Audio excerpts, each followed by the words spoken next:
Everybody put your pitchforks down. Before we dive into the charts, I want to talk about what's going on here to kind of just wrap everything up to give you a better understanding of what we're seeing. So if we take a step back and look at the overall market, we have one of the biggest catalysts, probably the biggest catalyst in the history of crypto thus far, is the pretty much the whole ETF SEC approval thing, right? And yesterday we had the SEC's account page on X get hacked and prematurely announced that the ETF was approved. Elon has confirmed that it was hacked. Two-factor identification was not on. A number of things went in there. They're doing an investigation, but ultimately the news was fake, right? And we saw Bitcoin sell off immediately. And what I believe what we're seeing yesterday, because I was watching the charts, I didn't want to put out a video. I wanted to really just kind of soak everything up and just see how the markets were responding. And I saw that for the vast majority of the day, Bitcoin was green and most of crypto, if not all of it, was red. And we have to understand when you have the market leader, something like Bitcoin, having a huge catalyst come out, especially in anticipation, that gets the green light and gets really just portrayed as easy money for that day, whether or not you actually want to keep your money in there for 5 years or you just trying to capitalize off of the news. Typically, that's where liquidity is going to go. Liquidity is going to go toward the hot thing. This is why memes, this is why meme stocks, this is why these coins, these little knockoff coins. So this is why they can take off so quickly, because money follows the hot topic, the flash in the pan, the things that are growing, moving at that moment that have the quote unquote catalyst, right? And people have, it's never been like a sexy thing to buy for the long term, hold and stuff. This has never been, it's always been get rich quick. So we have a catalyst with something like Bitcoin saying that, okay, well, this is going to moon, this news is going to come out, this is going to be easy money for today. You'll see that capital from the market literally just get pulled from other assets and then dumped into Bitcoin. I believe that's what we're seeing. And I believe if that announcement would have been real, we'd probably be well over 50K right now, right? And I still believe that's going to happen, whether or not it gets approved or delayed. I believe that's going to happen, but I do believe that's what we're witnessing. We're witnessing a liquidity pool by Bitcoin, and a lot of the assets, a lot of the money, people are just saying, hey, this is going to be a quick trade for me. This is going to be easy money. I'm going to buy in here and get a quick, 10, 20%, 30%. And then, I'll, diversify, chop that up between my other assets. So, and another thing is we're going to have to take a look here at the overall chart just to kind of see the zones that we're in, because a catalyst for one coin is not necessarily a catalyst for all. Now, raising tides typically raise all boats, but only if that capital is being distributed, right? And that's what we just talked about. That capital is, Bitcoin is literally being like a boss hog right now and sucking up all the capital. But that does give you an idea of the capital that's going to come ultimately into the market. But just so you know, that shouldn't necessarily just reflect a catalyst specifically for Bitcoin is not going to necessarily have it be evenly distributed between the top 10, right? Just kind of like if Elon came on and said, hey, we have payments for X right now. We're taking, first crypto we're going to take is, Dogecoin or Ethereum, right?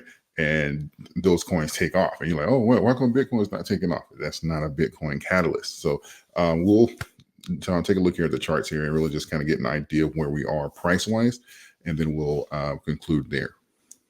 So let's take a look here. I think I have Ethereum up, just so we can get an idea.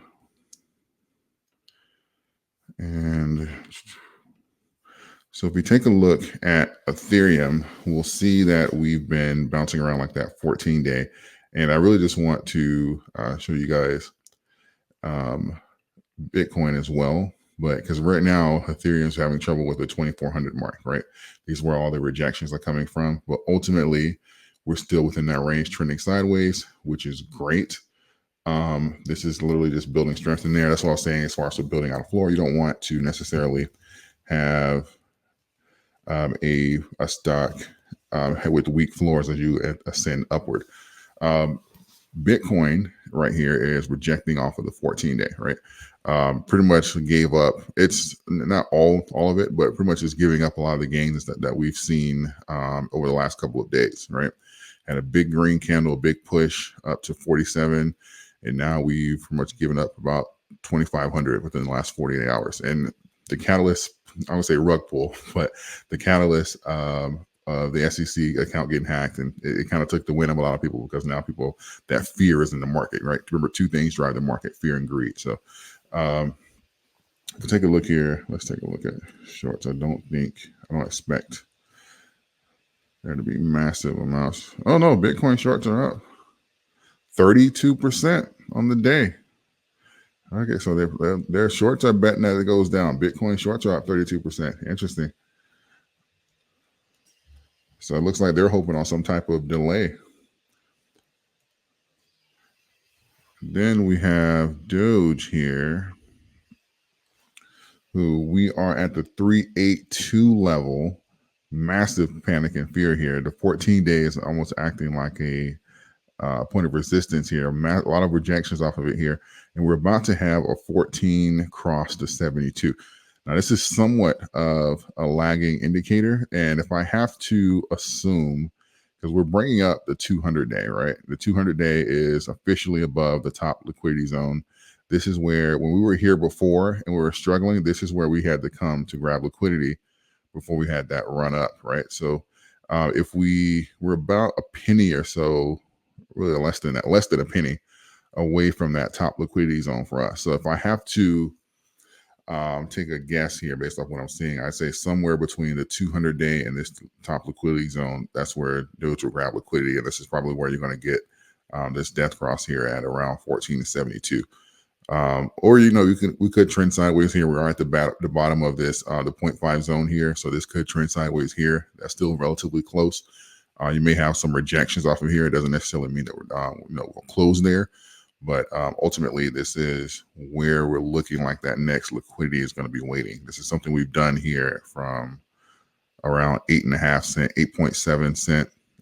It came back down, grabbed that liquidity, and then you had the big run up. We just weren't able to maintain it.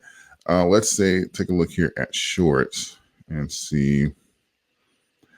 Because I know earlier, so shorts are swapping. So shorts they are being a little bit indecisive right now, but they're swapping out their positions. And typically you'll see this when you get closer to those liquidity zones. So like if you, for example, Bitcoin, once it starts having that momentum, starts retesting like that 45 range, you'll typically see some swaps or you'll see an exit. So right now shorts are down 19%. Where you see they took a position yesterday and they pretty much exited out, and well, not all of them, but the ones at least the equal amount almost compared to what they did yesterday. So typically they're swapping out. That happens when there's some uncertainty there, or they believe that they can get a better price. So that's technically just like a protection against them and their the price action and what they're anticipating it happens in the market. So ultimately, this is what we're going to see overall. I feel like the market is just waiting for that big catalyst, because you have Bitcoin being the big mover right now, but we see what happens when that catalyst is taken away. Because right now, I do believe that if that catalyst doesn't come true, or if there's a delay, we'll probably see Bitcoin we'll probably see Bitcoin, Ethereum, because I've even noticed people that sold off even some of their Doge to go into Bitcoin, but you'll see just that consolidation, and we'll probably continue that sideways movement without that catalyst. Because right now we're looking at crypto specific catalysts, and then we have macro catalysts, which is obviously like rate cuts and stuff like that. So that's going to be like a month or so out. So what can happen in one scenario? You get the ETF, Bitcoin takes off, you'll start seeing more filings for different ETFs, probably like that crypto S&P that I was talking about. You'll see things like that.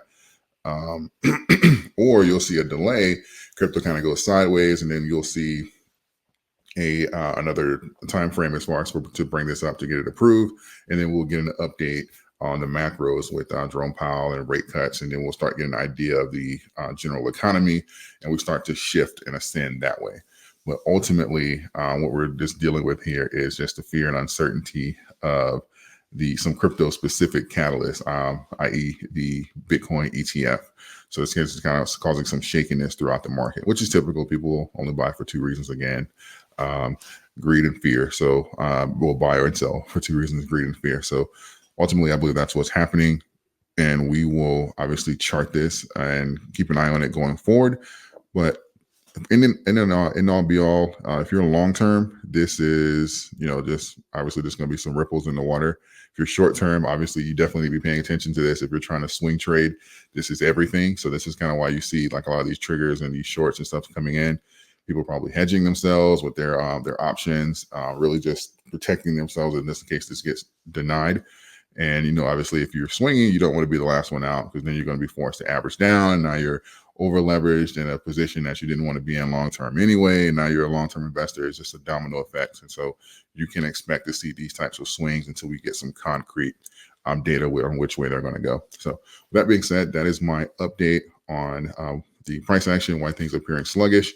Let me know your thoughts in the comment section, and I will see you guys in the next video.